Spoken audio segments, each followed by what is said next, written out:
Good morning students. मैंने आपको पिछली कक्षा में बताया था कि अगर आपके बहुत सारे समांतर श्रेणी दे रखी है और उसमें अंतिम पद से अगर कोई सा भी पद निकलवाए अंतिम स्थान से, अर्थात पीछे से स्टार्ट करें कि वो बोले अंत से ये वाला पद ज्ञात कीजिए, 12वां पद, कोई सा भी पद ज्ञात कीजिए, तो उसका एक सूत्र डेरिवेट करवा के बताया था कि सूत्र कैसे प्राप्त कर सकते हैं और सूत्र की सहायता से आप सीधे ही आंसर निकाल सकते हो, अंत से कोई सा भी पद ज्ञात कर सकते हो। अब आपको एक कोई क्वेश्चन दे रखा है इस प्रकार से कि 3 अंकों वाली कितनी संख्या है 7 से विभाज्य। ठीक है, ये कोई आपका सवाल है, 3 अंकों वाली कितनी संख्या है 7 से विभाज्य। इसी प्रकार वो सवाल में आपसे ये भी पूछ सकता है कि 2 अंकों वाली कितनी संख्या है 7 से विभाज्य, या कोई भी यहाँ 7 की बात कर रहा है वो कोई भी संख्या की बात कर सकता है, 5, 3, किसी से भी विभाज्य की संख्या पूछ सकता है।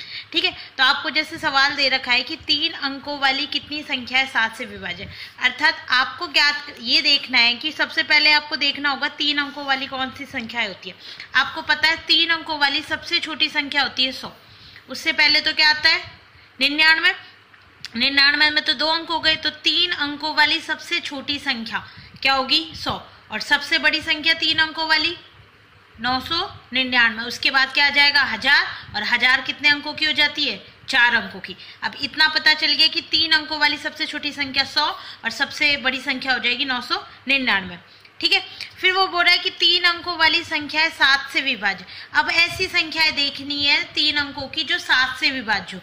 ठीक है, तो 100 के बाद 100 में 7 का भाग नहीं जाए, पूरा नहीं जाएगा, मतलब पूरी तरह विभाजित नहीं है। उसके बाद क्या आता है 101, वो उसमें भी 7 का भाग नहीं जाएगा। फिर आप देखो 102, 103, ऐसे आप करके देखोगे तो 105 3 अंकों की सबसे पहली संख्या होगी जो पूरी तरह 7 से विभाज्य होगी। 105 अर्थात 3 अंकों वाली सबसे छोटी संख्या जिसमें 7 का पूरा भाग जाता है, जो 7 से पूर्णतः विभाजित हो, 7 से विभाज्य, वो कौन सी होगी 105। तो हम लिखेंगे कि 3 अंकों वाली सबसे छोटी संख्या जिसमें 7 का भाग जाता है वो 105 है। उसके बाद कौन सी आएगी, आप हमेशा आप निकालते हो तो पहले 7, फिर 7 में क्या करते हो पहाड़ा बोल के उसमें क्या जोड़ देते हो 7, तो वो दूसरी संख्या भी 7 से विभाज्य होती है। इसी प्रकार आप वापस 7 जोड़ोगे तो तीसरी संख्या में क्या मिलती है 21, वो भी किससे विभाज्य होती है 7 से। तो 7 जोड़ते जाओ और वही उससे आगे वाली संख्या 7 से विभाज्य होती जाएगी। इसी प्रकार पहली संख्या कितनी हो गई 105। अब 105 में 7 जोड़ो तो 7 जोड़ने पर क्या आ जाएगा 112, तो दूसरी संख्या क्या हो जाएगी 7 से विभाज्य 3 अंकों वाली 112। इसी प्रकार इसमें वापस 7 जोड़ते तो कौन सी जाएगी 129। इस प्रकार आपकी संख्या निकलती जाएंगी कि 105, 112, फिर 119। उसके बाद ये सारी की सारी 3 अंकों वाली संख्याएं जो 7 से विभाज्य। ठीक है, उसके बाद वो बोल रहा है 3 अंकों वाली सभी संख्याओं की बात कर रहा है। ठीक है, तो अभी कहाँ तक है 999 से पहले वाली देखेंगे 999। ठीक है, 999 में 7 का पूरा भाग जाता है नहीं, उससे फिर पहले कौन सी होगी 998, उसमें देख के देखो उसमें भी नहीं जाएगा। तो उसके बाद जो 3 अंकों वाली सबसे बड़ी संख्या होगी जो जिसमें 7 का भाग जाएगा वो कितना होगी 994। ठीक है, वापस देख लो 3 अंकों वाली संख्या की बात कर रहा है तो हमने 3 अंकों वाली संख्या हमें पता है कि 100 से स्टार्ट होती है और कहाँ तक खत्म होती है 999 तक। सबसे छोटी संख्या 100 और सबसे बड़ी संख्या 999। वो बोल रहा है 7 से विभाज्य होनी चाहिए, अर्थात 7 का पूरा भाग जाना चाहिए। तो 7 से भाग जाने वाली सबसे छोटी संख्या कौन सी हो जाएगी 3 अंकों की 105। 105 से पहले कोई भी ऐसी संख्या नहीं है 3 अंकों वाली जिसमें 7 का भाग जाता हो, 3 अंकों वाली बात कर रही हूँ। ठीक है, और सबसे बड़ी संख्या कौन सी हो जाएगी 994 जिसमें 7 का पूरा भाग जाता है। इसके अलावा इसमें बीच में बहुत सारी संख्याएं होंगी जिसमें पूरा 7 का भाग जाएगा, लेकिन 994 के बाद और 105 से पहले 3 अंकों की कोई भी संख्या ऐसी नहीं है जिसमें 7 का भाग जाता है। इस प्रकार ये एक क्या बन गया हमारा अनुक्रम, 105, फिर 112, फिर 119, फिर कहाँ तक ये जा रहा है 994 तक ये अनुक्रम है। और आप देख सकते हो सबके बीच का अंतर कितना है, देखो 112 और 105 के बीच का अंतर कितना है 7, फिर 119 और 112 के बीच का अंतर भी 7। तो सब संख्याओं के बीच का अंतर कितना होगा 7 का। और प्रथम पद आपको पता है जब भी किसी भी अनुक्रम के पदों के मध्य, 2 क्रमागत पदों के मध्य का अंतर समान हो तो वो क्या कहलाता है सार्वंतर, और वो श्रेणी क्या हो जाती है अनुक्रम समांतर श्रेणी। अतः यह एक क्या बन गई, समांतर श्रेणी। हमें नहीं पता था ये समांतर श्रेणी, हमने एक अनुक्रम बनाया, ठीक है, 3 अंकों वाली संख्याओं का अनुक्रम इस प्रकार से बन गया, तो यह एक क्या हो जाएगी, समांतर श्रेणी है। और समांतर श्रेणी है तब प्रथम पद तो क्या होता है, प्रथम पद पहले स्थान पर जो आ रहा है, प्रथम पद a बराबर कितना हो गया, 105। प्रथम पद निकल गया, समांतर श्रेणी है तो उसका सारवंतर भी होगा, तो सारवंतर d बराबर कितना हो जाएगा, 112 माइनस 105 बराबर 7। हमेशा याद रखना, ये ट्रिक मान लो या एक सीधे पता होना चाहिए कि हमेशा जब भी कोई संख्याओं से डिवाइडेड या कोई संख्या से विभाज्य निकालोगे तो हमेशा सारवंतर वही संख्या होगी। जैसे मैं यहाँ पे कौन सी संख्या से बात की, 7 से विभाज्य, तो इसका जो सारवंतर होगा वो कितना हो जाएगा, 7। ठीक है, सारवंतर आ गया, प्रथम पद आ गया। वो बोल रहा है कि 3 अंकों वाली कितनी संख्या है 7 से विभाज्य, हमें इन संख्याओं गिनती करनी है कि कितनी संख्या है। तो हम मान लेते हैं, हमें पता है जब भी किसी भी संख्या का हमें समांतर श्रेणी में पदों की संख्या ज्ञात करनी हो तो हम क्या, कौन सा सूत्र लगाते हैं, सबसे पहले क्या मानते हैं कि माना जो अंतिम पद है उसको क्या मान लेंगे, nवा पद। तो माना nवा पद an बराबर क्या मान लिया जाता है, जो उसका लास्ट अंतिम पद है, ये अंतिम पद, ये इसको बोल सकते हैं nवा पद। तो an बराबर क्या हो गया, 994 मान लिया। अब आपको पता है सूत्र होता है, चूंकि an बराबर a plus n minus 1 into D, ये सूत्र होता है। हमें क्या ज्ञात करनी है, पदों की संख्या की 7 से विभाज्य वाले कितने पद है, ठीक है, 3 अंकों वाले। तो an का मान तो आपने कितना माना, 994 मान रख दिया। a का मान आपने निकाल लिया कितना, 105, प्लस n का मान तो आपको निकालना है, कितने पद है, पदों की संख्या ज्ञात करनी है, तो n तो है ही, -1 और d का मान कितना आ गया, 7 आ गया। मान रखो, अब हल करना है इसको, तो 994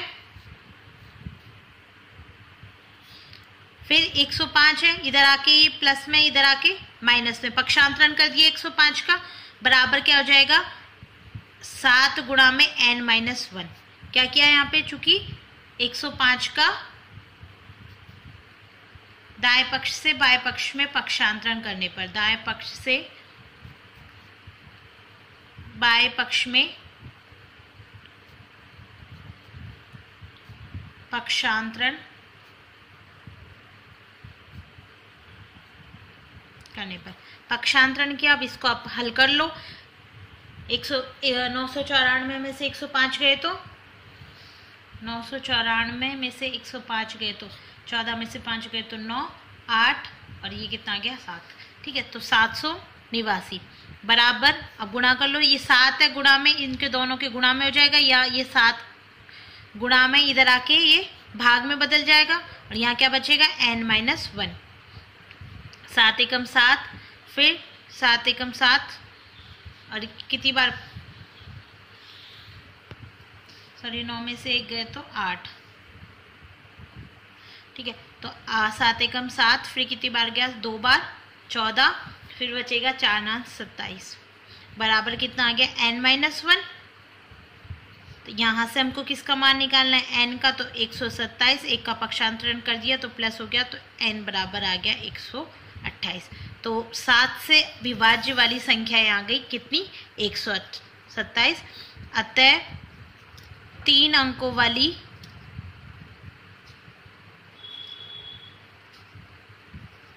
सात से विभाज्य 128 संख्या है, 7 से विभाज्य एक संख्याएं 128 है।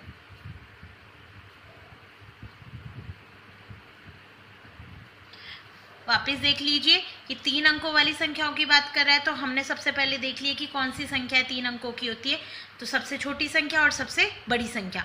ठीक है, फिर उसके बाद 7 से विभाज्य सबसे छोटी संख्या और सबसे बड़ी देखनी है, तो 7 से विभाज्य देख ली कि सबसे छोटी संख्या 105 है और सबसे बड़ी आ गई 994।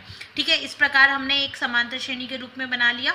यह एक समांतर श्रेणी हो गई क्योंकि इसका प्रथम पद दे रखा और सारवंतर इसका सबके बीच का अंतर समान है, तो ये एक समांतर श्रेणी हो गई और सारवंतर आ गया 7। फिर हमने को क्या निकालना है, इसमें कितनी संख्या है, कुल गिनती करनी है कितनी संख्याओं की। ठीक है, तो हमने सबसे अंतिम जो पद है वो मान लिया n वा पद है, उसके बराबर an बराबर सूत्र लगाया, सूत्र में मान रख के उसको हल किया, तो हमें मिल गई कि 3 अंकों वाली 7 से विभाज्य संख्या 128 है। आगे कोई सवाल इस प्रकार से दे रखा है कि यदि कोई एक समांतर श्रेणी है उसमें 60 पद दे रखे हैं, पदों की संख्या कितनी दे रखी है, कुल पद कितने हैं 60। यदि उसका प्रथम पद और अंतिम पद 7 और 125 है तो उसने पूछा है कि 32वां पद ज्ञात कीजिए। आपको पता है पदों की संख्या 60 है, अर्थात क्या हो गया, दिया है n बराबर पदों की संख्या, n क्या मान दे रखा है, पदों की संख्या कितनी दे रखी है 60। ठीक है, फिर वो रहा उसका प्रथम पद कितना दे रखा है, प्रथम पद a बराबर कितना दे रखा है उसने 7, प्रथम पद दे रखा है 7। फिर वो बोल रहा है अंतिम पद हमने मान लिया, अंतिम पद को हम n से या am से प्रदर्शित करते हैं, तो मान लिया अंतिम पद an बराबर उसने दे रखा है कितना 125। ठीक है, अब वो आपसे पूछा है 32वां पद, आपको पता है प्रथम पद दे रखा है, अंतिम पद दे रखा है और आपने n का मान भी दे रखा है, और आपको पता है अंतिम पद का सूत्र क्या होता है।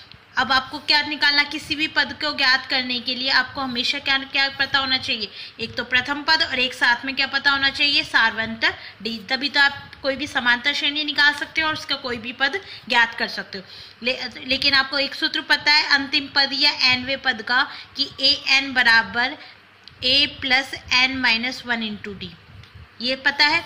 an का मान कितना दे रखा है आपको, आप 125 अंतिम पद हमने मान लिया, अंतिम पद कौन सा है, an वाला। ठीक है, an, और फिर या इसको ये भी लिख सकते हैं nवा पद, जो अंतिम पद है वही क्या है, nवा पद है, और वो किसके बराबर है 125 के। प्रथम पद कितना हो गया 7, फिर n का मान कितना है दे रखा है, अपने पदों की संख्या दे रखी है 60 माइनस 1 और गुणा में कितना d, मान रख दिया जो भी है 125, ये इधर आके क्या हो गया माइनस का, पक्षांतरण कर दिया, 60 में से 1 गया तो कितना हो गया 49 d। तो यहाँ से हमें इसमें से 125 में से 7 गए तो कितना आ जाएगा 118 बराबर 49 d। तो d का मान ज्ञात हो जाएगा, यहाँ से d बराबर कितना 118, यहाँ गुणा में इधर आके किस में बदल जाएगा, वो भाग में, तो भाग गया तो 49 का 59 का भाग 118 में दिया तो कितनी बार जाएगा 2 बार। तो सार्वंतर कितना आ गया इसका 2, सार्वंतर मिल गया, प्रथम पद मिल गया, तो आप कोई भी पद ज्ञात कर सकते हो। अतः उसने कौन से पूछा है 32वां पद अर्थात a32, यही होता है a32 बराबर a प्लस 32 माइनस 1 इंटू दी, कोई सा भी पद हो आप n की जगह वो वाला पद रखो और मान ज्ञात कर लो। a का मान कितना हो गया 7 प्लस 32 माइनस 1 31, और सार्वंतर कितना 2, 7 प्लस 31 में गुणा 2 करो कितना आ जाएगा 62, 62 में 60 जोड़ो तो कितना आ जाएगा 69। तो 32वां पद कितना आ गया 69। ठीक है,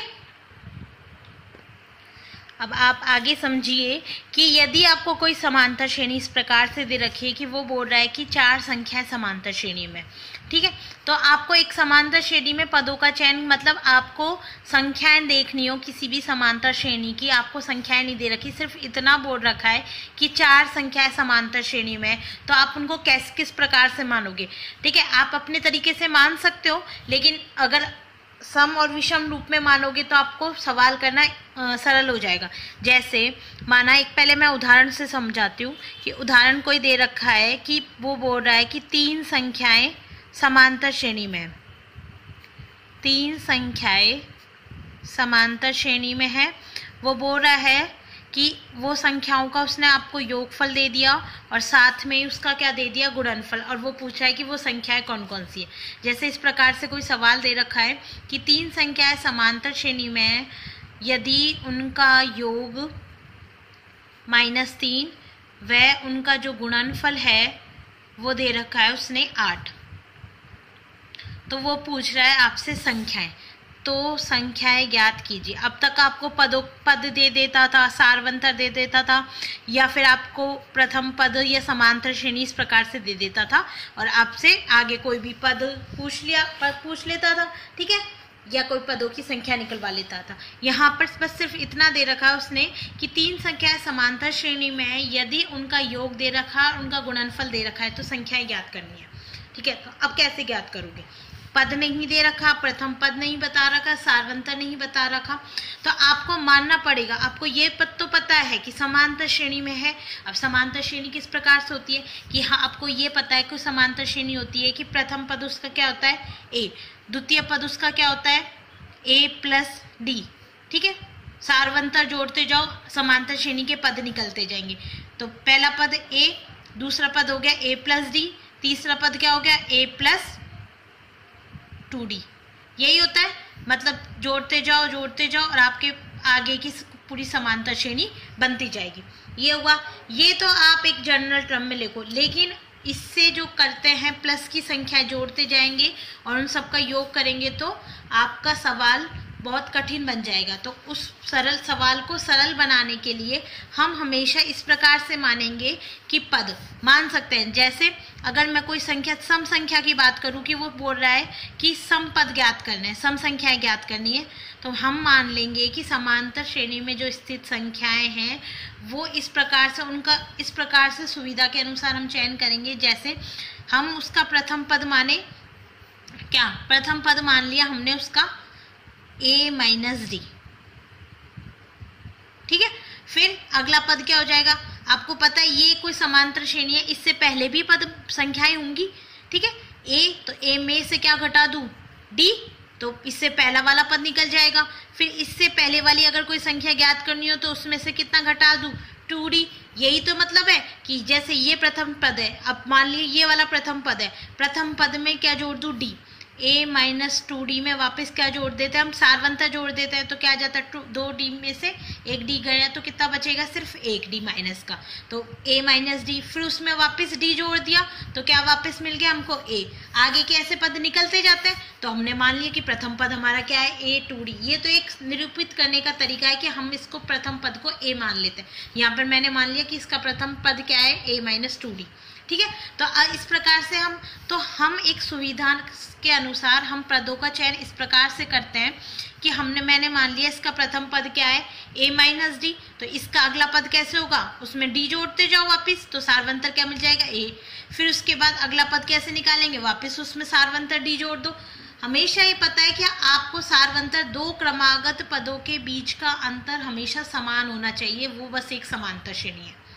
इतना पता होना चाहिए कि दो कोई भी पद दे रखा है, कोई अनुक्रम इस प्रकार से दे रखा है कि पहला पद और दूसरा पद, दो क्रमागत पद, दोनों के बीच का अंतर समान है, तो वो समांतर श्रेणी है बस। ठीक है, अब इन सभी पदों के बीच का अंतर समान है क्योंकि इन सब के बीच का अंतर कितना है d। ठीक है, अब इसी प्रकार हमने मान लिया कि एक पहला प्रथम a माइनस डी, उसमें वापस d सारवंतर जोड़ दिया तो हमें दूसरा पद मिल गया, दूसरे में वापस सारवंतर जोड़ दिया तो हमें तीसरा पद पड़ गया। ठीक है, तो हमेशा याद रखना जब भी अगर हमको बात करें तीन संख्याओं की, ठीक है, तो संख्याओं की बात करें तो हमको किस प्रकार से मानना है कि अगर तीन संख्या हो, चार संख्या हो, पांच संख्या हो, छह संख्या हो, सात संख्या हो, आगे ऐसे बढ़ती हुई संख्या हो, तो हमको हमेशा पदों का चयन इस प्रकार से करना है, सुविधा के लिए करना है। नहीं तो आप अपने तरीके से a plus D, a plus 2d ये भी मान सकते हो। ठीक है, उससे आपकी कैलकुलेशन थोड़ी टफ हो जाएगी, आपकी गणना करोगे आपको सरल करने में दिक्कत आएगी। यहाँ पर आप देखो पद, अगर तीन पदों की बात कर रहे हैं, वो तीन संख्याओं की बात कर रहा है, तो आपको इस प्रकार से मानना है कि पहला पद a माइनस डी, उसमें सारवंतर क्या है, वापस a d जोड़ दिया और यहाँ पर वापस a प्लस डी। तो इस वाली जो समांतर श्रेणी है इसके लिए जो सारवंतर वो कितना लिया है हमने d, सारवंतर ले लिया मैंने d, तो पहला प्रथम पद इसका क्या हो जाएगा a माइनस डी, द्वितीय पद a और तृतीय पद a प्लस डी। ठीक है, ये एक समांतर श्रेणी के रूप में मान लिया।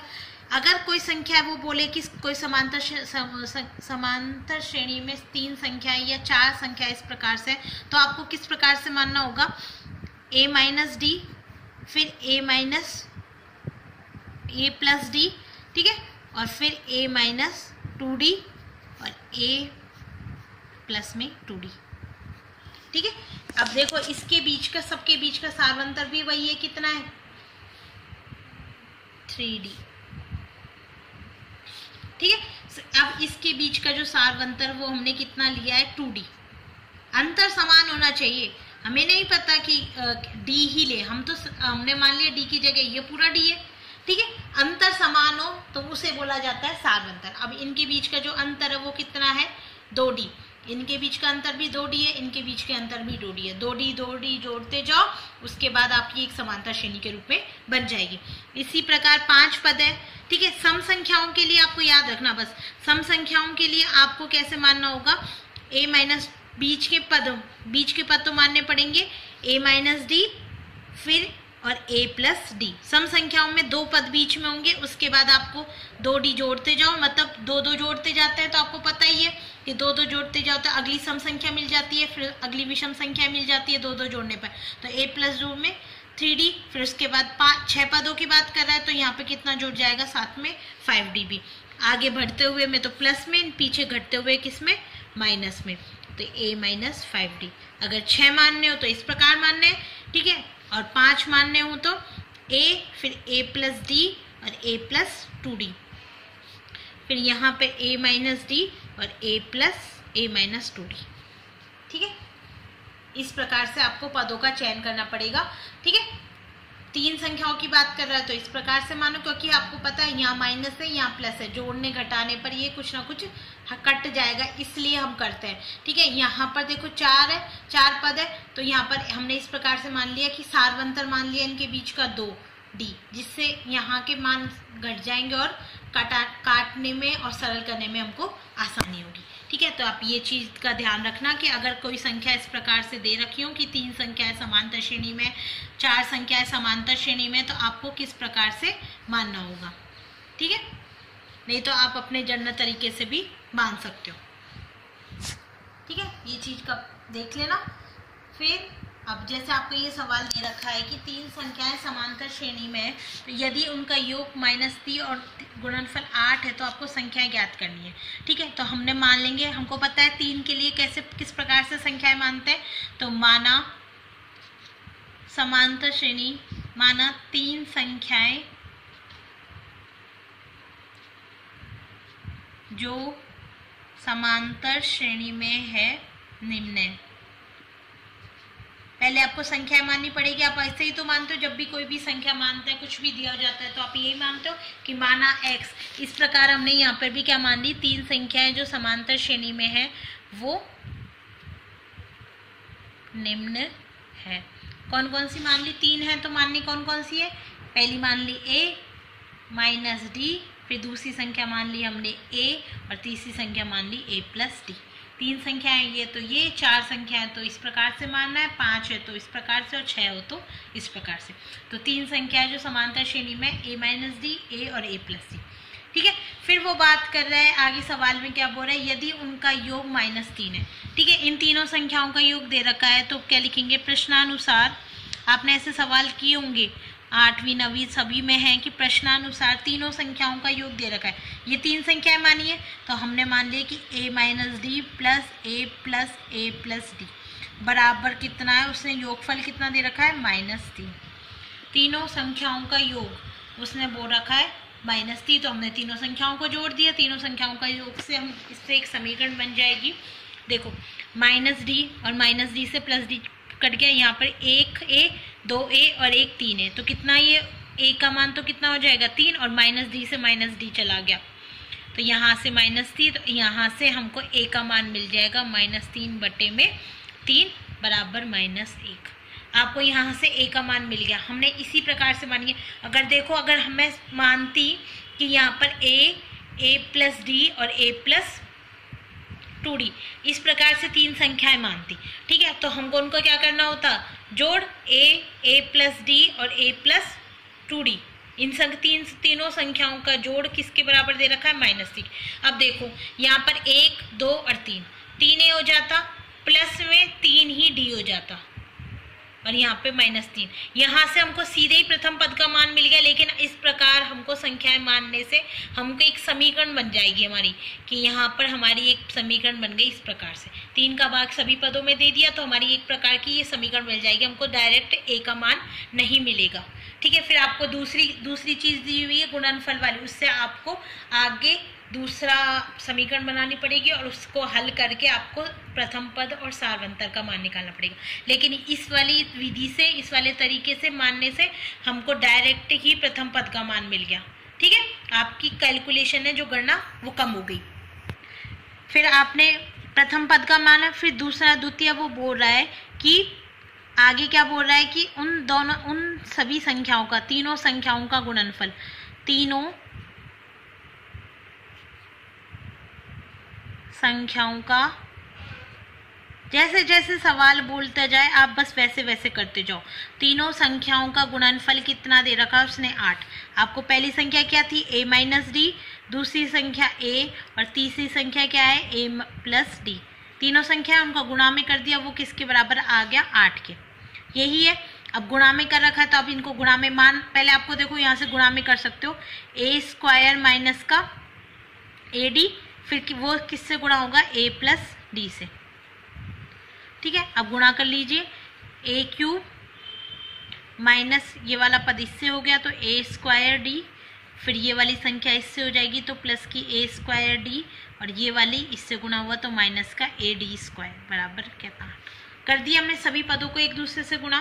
ठीक है, अब यहाँ पर आपने पिछले वाले सवाल से क्या निकाल लिया था a का मान, चूंकि a बराबर कितना निकाला आपने माइनस का 1, माइनस का 1 है तो मान रख दो -1, -1 मान रख दो, -1 का क्या करना है क्यूब, फिर माइनस साथ में चल रहा है -1 का स्क्वायर, डी का मान तो आपको पता ही नहीं है निकालना है, फिर -1 का स्क्वायर गुणा में डी माइनस 1 डी स्क्वायर बराबर कितना हो गया 8। यही हुआ, -1 का क्यूब क्या घन करना है तो कितना आ जाएगा -1, फिर -1 का वर्ग कितना हो जाता है 1, तो यहाँ सिर्फ बचा कितना डी, प्लस -1 का वर्ग कितना हो जाएगा 1, वो भी फिर गुणा में क्या हो जाएगा डी, फिर -1 डी स्क्वायर और माइनस क्या हो जाएंगे प्लस, तो डी स्क्वायर बराबर कितना हो गया 8।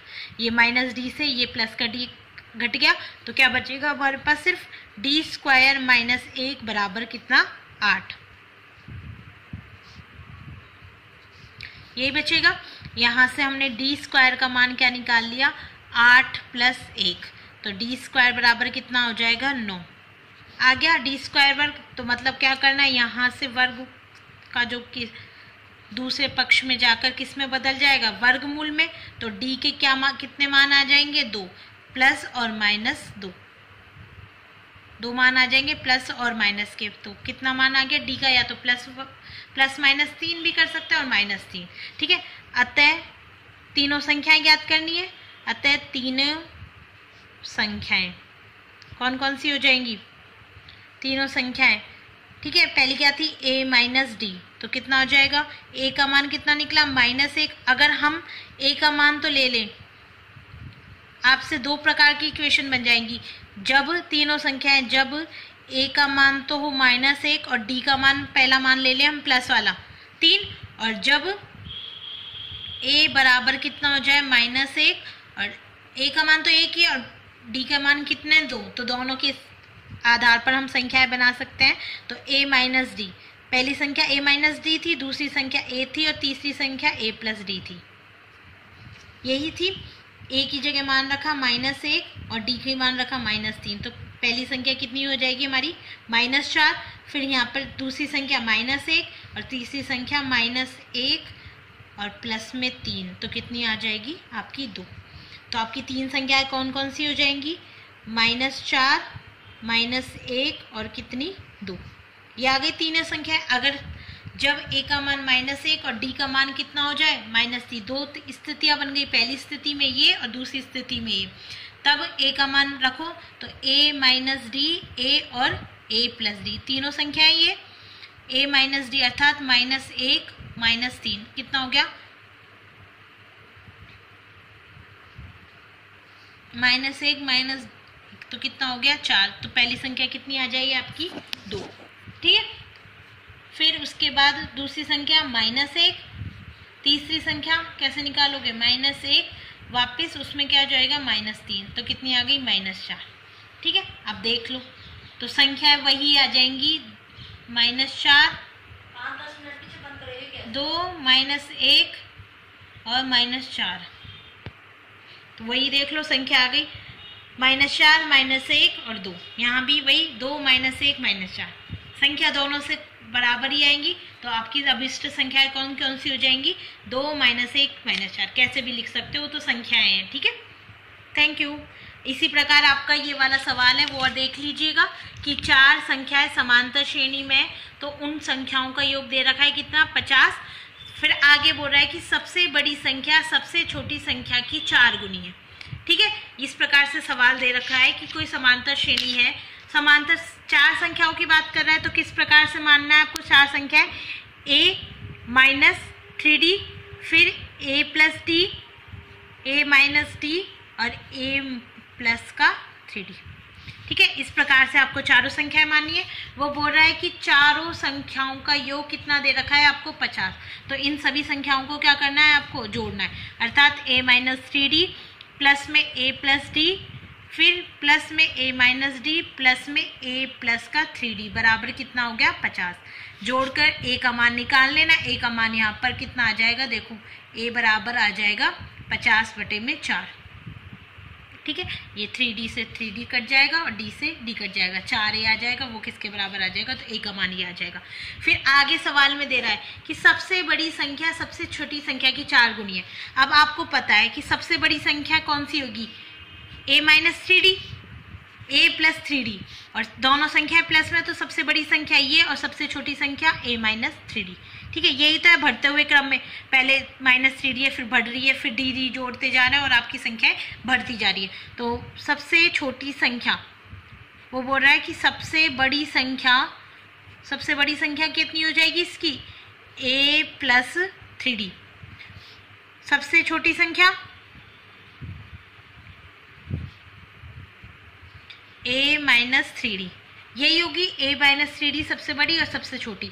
फिर सबसे छोटी संख्या सबसे बड़ी संख्या सबसे छोटी संख्या की 4 गुनी है, अर्थात सबसे बड़ी संख्या ये a + 3d। प्रश्नानुसार क्या हुआ कि a + 3d है वो 4 गुनी है सबसे छोटी संख्या, अर्थात a - 3d के। आपकी दूसरी इक्वेशन, दूसरी समीकरण इससे बनेगी। तो a + 3d बराबर गुणा करके 4a - 12d। आप इसको हल कर लेना, इससे हल करने पर a का मान रखोगे, आपको d का मान भी मिल जाएगा और a का मान भी मिल जाएगा। उनको आप पहले वाले सवाल की तरह मान रख के आप इनकी सारी संख्याएं निकाल लेना। ठीक है, सवाल करके देखना, नहीं समझ में आए तो पूछ लेना। सभी सवाल कॉपी में करने हैं। ठीक है, मैं स्कूल में आऊँगी तब मैं आपसे ये प्रश्नावली का टेस्ट लूँगी। ठीक है, तो मुझे नहीं सुनना है कि मैम हमने नहीं पढ़ी या हमें समझ में नहीं है। नहीं समझ में आ रही तो अभी बोलिए, लेकिन सभी को पढ़ना है। ठीक है, थैंक यू।